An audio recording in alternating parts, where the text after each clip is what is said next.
Welcome guys, in this video I'm going to show you how we can pair your JLab JBuds Air Sport with Android smartphone.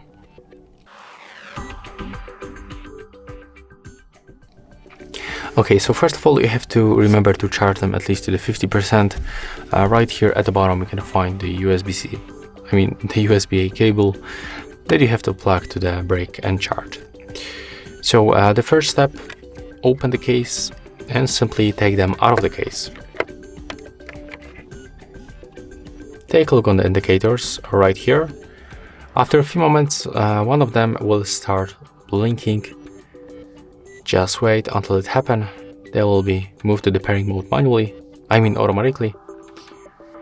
But if it is not going to work, I'm gonna show you how to move it manually. Okay, it's working.